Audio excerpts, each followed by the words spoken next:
Thank you for joining us for 3Bs on the Law podcast, hosted by Trisha Barita, Camille Canali, and Susan Dawson.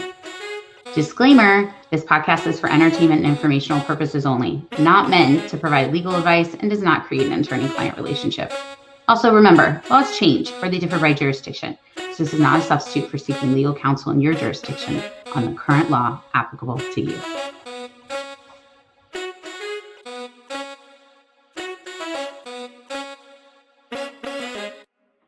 So one of the big questions that we've all been seeing employers ask is what's going on with how they should change policies and adjust policies based on all the new laws that have happened or just the different change of pace within the work environment because of COVID-19. I think that it's almost like there's so many things that should be changed. Some of the overwhelming feeling for many employers is, which direction do I go first? And as we kind of look at those things that, and maybe we discuss some of that here today, guys, on our podcast. One of the big ones that came in, right, was April 1st when we saw the FFCRA. So what are y'all's thoughts on that? Because if they don't have a policy place on that right now, employers are kind of way behind, because here we are, several months after it's now been enacted. Yeah, I think back in April and May, even when this was first coming out, employers were all over that, though they were the PPP came out at the same time too, right? So everyone was worried about the loan with the Paycheck Protection Program. But they were also very aware of the Family First Coronavirus Act and what needed to happen then. But it seems as if now that has been out there for a while, employers are forgetting to go back to that, right? When I'm talking to businesses, they talk about, I don't know what to do if an employee says that they don't want to come back, or they have a cold and they can't come in. What do I do? And let's remember the FFCRA, right? Send the requests out. I think that's, Susan, I almost feel like there's a poster problem with this whole policy thing. They slam the poster up and then they're like, right, okay, we're good, right? And, right. And now there's, let's face it, thank you to the federal and the local level governments for giving us, 4 million posters they would like posted. Right. I don't even know where all these posters are going since half the employers have closed down the lunch break rooms, right. And now you're like, where is the community area? Well, the whole point is they're not supposed to have a community area. So where are these posters going? And is the poster enough? And we all know, the poster's never been enough, for wage and hour and other conditions. Obviously, the FFCRA falls into, the FMLA and the FLSA. So, same kind of thing. Policies, are going to be that added way to know that you can show you gave some type of notice to the employees. Right. Well, hopefully they emailed them or mailed the policies out, right? There isn't a lunchroom to post it in, but they were supposed to send it to the employee. But I feel like they were very cognizant of it in March or in April, right? And now that it's what, almost July, or we're well into summer, they're forgetting about, send the request, let them, it's up to the employee. The employee needs to fill out the form. Are they requesting leave? And then there's the whole summer camp issue, right? It's not school, but that doesn't matter because the Department of Labor has come out and said place of care, which can be summer camp. If you're a working parent, two working parent family, you rely on summer camp for so you can get to work, right? So summer camp's closed. It could be the same, it's the same analysis. And I know, Camille, in California, you guys have another, Los Angeles has even more restrictions, right? Or more regulations. Right. Well, there's a city ordinance that also covers sick leave in addition to FFCRA. But, it's also interesting that a lot of businesses who laid people off at the beginning because they were forced to shut down, and now they're bringing people back, need to remember that they now need to have an FFCRA policy. And it kind of, with everything else going on, it seems to be getting lost sometimes.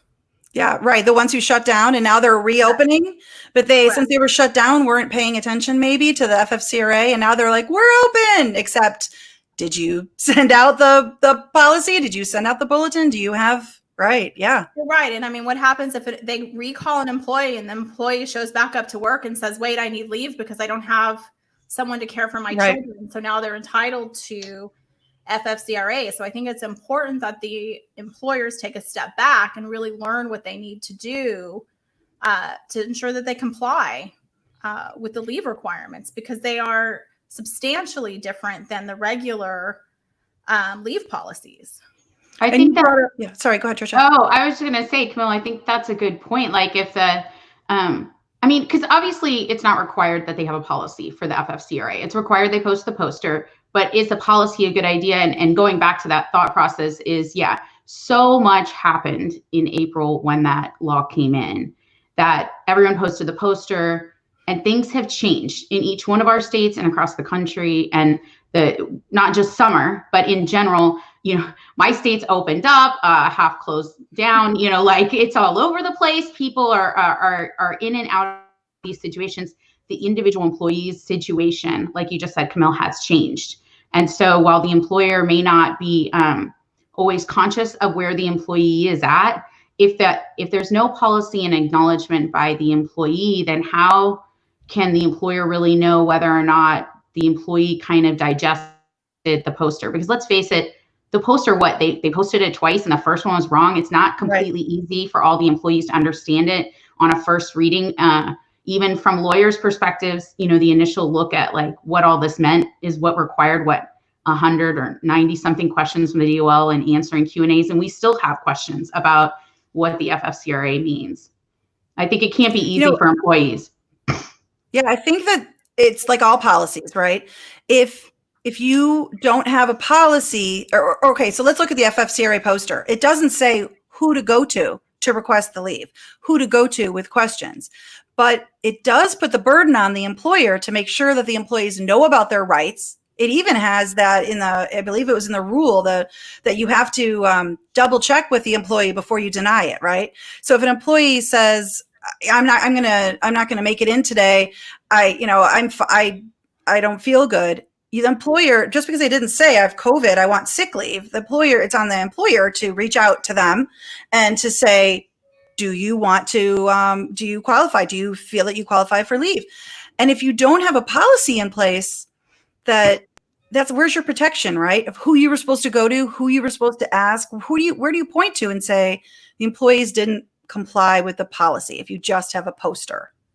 Right. I think it, and with that, right, just to clarify, and anyone that's listening to the podcast, and we keep seeing FFCRA, we're talking about the Families First Coronavirus Response Act, which included the paid sick leave, you know, and then the FMLA expanded, or emergency, however you call it, this sort of expanded up to 12 weeks leave.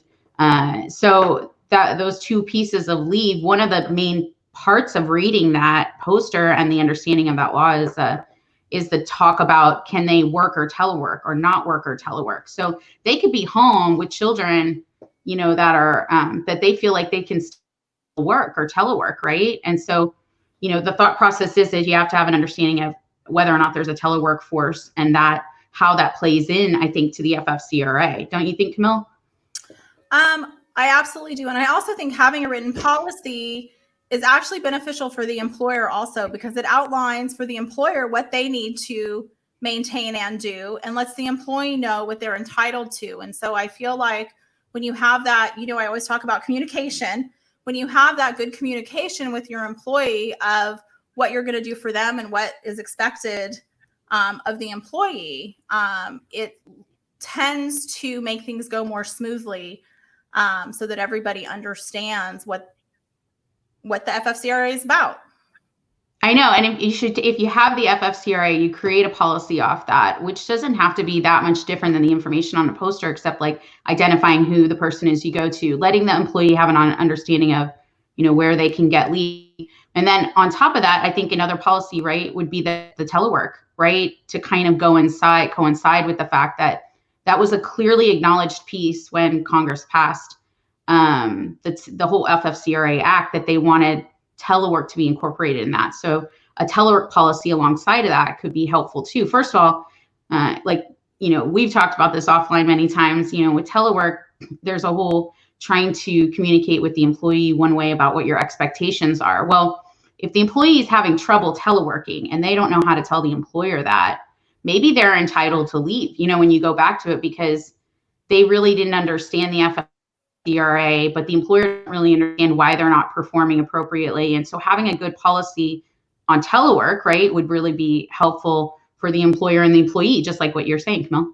Yep, I absolutely agree. I think that communicating clearly with your employee, especially kind of in these uncharted times where things are very much in flux, is going to save a lot of headaches and heartburn on the part of employers and employees. Right, especially since we don't know what's coming with the plaintiff, with the plaintiff's counsel. The more you have clear, concise policies, And right? But yeah, if you have a policy, follow your policy. yes, Right? know your policies. Know what's out there. Know what you told your employees you're going to do, and do it.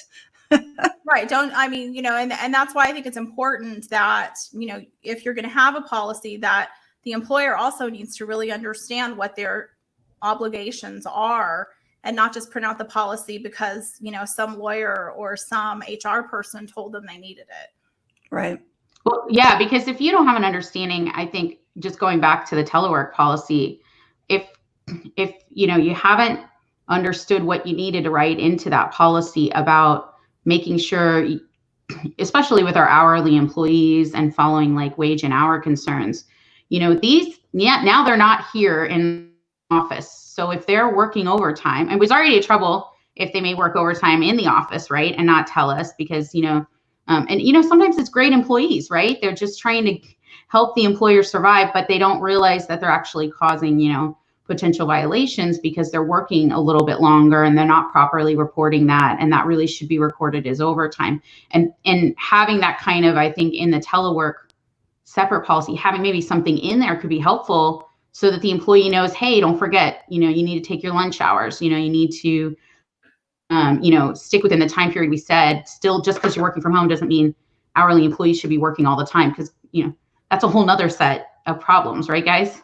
Right. You have to comply with all of your state's wage and hour obligations. And, in California, they're strict everywhere, but in California, there's so many regulations, and the timing of your breaks and meals. You have to make sure that you have some way of documenting that they're happening still.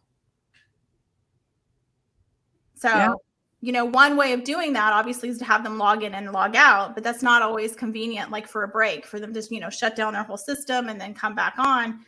Sometimes that can take more time than it's really worth. So you have to have some understanding, maybe have them do something in writing that they've taken and sign off on it every day that they've taken their break. But that's one of the more difficult things. And we're going to talk about that more in our wage and hour podcast that's coming up. Right.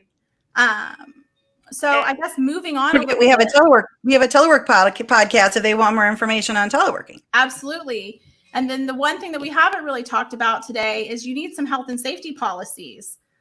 This is COVID, OSHA, Cal OSHA, I'm sure Texas. Is it Texas OSHA, Trish? Requirements. Don't even get into that. Why are you delving into that with the Texas? Well, no, but each state, I think OSHA has specific regulations, and you're still obligated to keep your employees safe. So as you're bringing employees back or have them there, you need to have policies in place to keep your employees safe. And I know I've seen it where the health and safety rules are actually in the policy. And then I've seen it where the health and safety rules are like as an addendum A, so that they can be modified as things change. Like, for example, common areas are not encouraged right now because you don't want people congregating. You want them social distancing. And so you want to make sure that you have some workplace safety standards in place. And whether you do that in a policy or whether you have them sign a policy stating that they'll comply with the health and safety rules, so you can more easily amend those and post them and email them, I think is kind of on an employer by employer basis. And I also think it depends on whether or not the employer has a special set of rules. Like, I know restaurants have a set of rules, and hairdressers have a set of rules, and nail salons have a set of rules. And so you really it's going to depend, the safety policies are going to be on a business to business, I think very individualized. Like in industry specific. Yeah. Right. Correct. Yeah. So for us, the Texas Department of Health and Human Services took a big piece in that. So we've got a breakdown of the industry type when they did the opening, coming out of the, our state home order here. It does talk about, their expectations of what they want to see happen. So they can translate that here. They could take that themselves and post that and share that and use that as part of the policy. They can incorporate it in to a policy. But yeah, it's important that, trying to figure out how far is the employer going to go? How far are they required to go?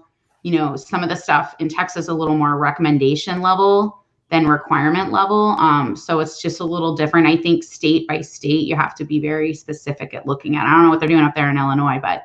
Right. Well, in Illinois, I was just thinking that when you were saying that, in Illinois, it's under an executive order, right? The same thing in the industries. But Wisconsin is county by county, very different. And I don't know if you followed the Wisconsin Supreme Court ruling where they declared that the executive order by the governor was unconstitutional. So, here we are on the border. Where I'm located, I'm really close to the border, and many businesses that I represent are in both Illinois and Wisconsin. There's completely different rules everywhere they go. And they also have to think about, as I remind them, where is the employee teleworking? Okay, you're located in Wisconsin, but your employee's teleworking in Illinois. We may have some Illinois rules we have to worry about. If your employee is teleworking in Wisconsin, but you're located in Illinois, we need to look into Wisconsin. So we have to know what the particulars are. California, anytime a business has an employee in California, right? What do all lawyers say? Go talk to someone in California. Call Camille. Right. Right. So we have to think about, if people are teleworking, where are they teleworking? What state are they teleworking? That's an interesting, I actually hadn't even thought about that, that it very, I understand like if there's someone in California, but I hadn't thought about more the close geographical right situation that you have. It's very common where we are located in the northwest suburbs of Chicago. We're 45, depending how fast you drive, 45 minutes to maybe an hour from the Wisconsin border. And right on the Wisconsin-Illinois border is a huge business area. So it's very common to have employees that live in Wisconsin. But then the flip side is on the south side of Chicago, it's very common to have employees who live in Indiana. We're consistently dealing with employees from other states here in the Chicagoland area, usually Indiana or Wisconsin, very consistently. So it's part of why I became licensed in Wisconsin, because, you just need that in this area. But yeah, it's you got to remember the state law is not just the federal. So FFCRA is federal and every state is different. Yeah. Right? So, it's a very interesting time. I think that the policies, make sure you've got your updated policies in place. It's really important. It helps to keep you on track, and it helps to keep your employees on track with what's expected. Yeah, I think that overall, right, last thoughts on the policies. There's so, we could go on and on about this. And certainly there will be more policies that, and I don't know, maybe it's because we practice employment law, we love policies, right? So but we all know that the employers are a little overwhelmed with the amount of potential policies. So, it's a balance of them trying to work it out, because it can be overwhelming, obviously, for the employees that are getting all this, so, but it's key in some of these situations, in order to go back and say you gave that opportunity to communicate to that employee what the expectations were. It is already so kind of wild in the employment arena right now anyway. And there's some things that are just compliance that you really shouldn't leave to just sort of, hey, I hope everybody remembers we said everyone should do that in that meeting that we had, whatever they're calling them. Some people call them town hall meetings around here, but these general company meetings where there's so many Zoom meetings. Do you think that all those employees remember everything? And The only way to really know for sure that you kind of gave it to them and you have some sort of documentation is to actually create a policy, allow for an acknowledgement with those employees. Even the telework policies, right? Having an email, that they got it out, they have it. Or even if you can create at this point, if you have a telework and non-telework force, some portal where you're holding and housing the special new policies so that employees can access them when they need it. They may not have even thought that they would need the COVID policy. And now all of a sudden their husband or their wife comes home from their workplace, has COVID. They're thinking about, well, wait a minute, what was that paid sick leave policy? You don't want the employee not knowing how to do it. You don't want management not knowing where to go. And everyone should kind of have an understanding of how the company is handling all that and where they should go to handle that. Yeah. The other thing I would just add is there's a lot of forms floating around the internet with the plaintiff's attorneys out there. I don't think this is an area that you want to internet lawyer, right? I mean, businesses were bombarded with this, and policies was not the first thing on their mind. They were thinking about, how do I not shut down? How do I not? I know, when that was, I run my own business. I have my own employees. What was happening with myself and my partners when this happened? The first thing we thought of wasn't, what policies do I have to put in place? It was, how do we survive, right? So there was a lot hitting people fast, but at the end of the day, policies are going to want to, once we're back up and running and those plaintiffs lawyers are they're circling, the sharks circling you, the policies are going to be what's going to protect you, that you followed to the extent that we can guess protection, right? We can't guarantee anything. Nobody knows. There's so much still in flux, but those policies need to be correct. Yeah. And I think this is a good discussion today here, guys. Like, at least I enjoyed talking to you. I always enjoy our conversations, and I'm excited about our next discussion over the pandemic response team. So with that, I think I'll wrap it up, and thanks for joining us on our podcast today. Thank you for joining us on today's podcast of 3Bs on the Law. Don't forget to like and subscribe to our podcast. We also welcome any comments. If you'd like to get in touch with us or suggest a future topic, you can email us at 3THREEBsonthelaw@gmail.com. And because we're lawyers, we need to remind you that this podcast is not meant to provide you with legal advice and does not create an attorney-client relationship. Thank you again for joining us, and have a great day.